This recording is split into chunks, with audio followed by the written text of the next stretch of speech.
It's just so great. It's so complete. It's so joyful. I guess you know what I was thinking about is how sometimes I feel like for a performance to be really meaningful, it has to be a really, really deep piece. And then I think about how that's not necessarily true, that something like this that is just so joyful is also really worth sharing.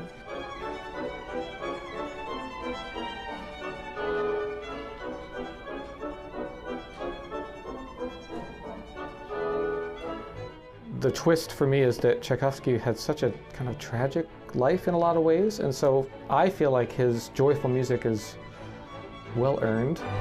Unlike some joyful music that might sound a little trivial, I feel like even though the music is basically very happy, except for the lovely slow movement, it still feels like it's been hard won, which makes it feel more valuable somehow.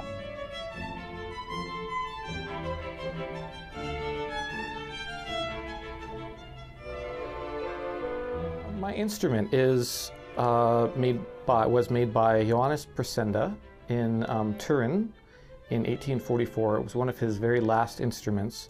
I feel very lucky. It's the nicest Presenda I've had the pleasure of playing. I feel it's very sweet and has a lot of color, but it's powerful enough that I don't have to really worry about power.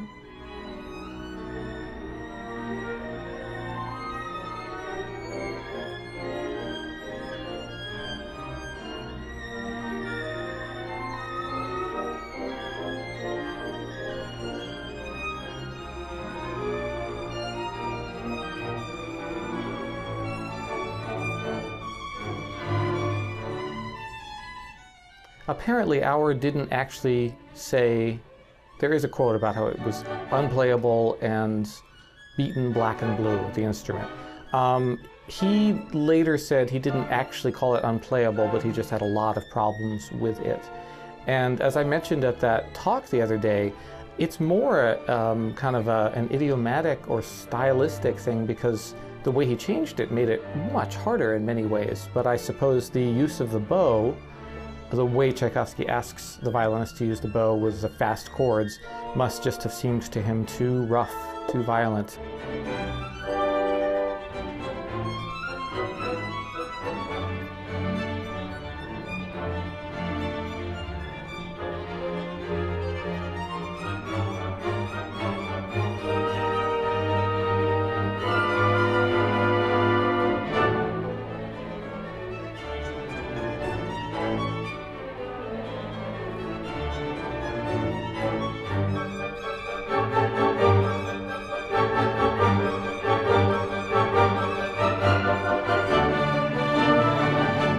Sounds a little cheesy, but as I get older, I say cheesier things.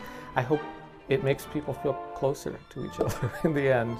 You know, the bond of music, the collective feeling of the second movement, feeling of the third movement.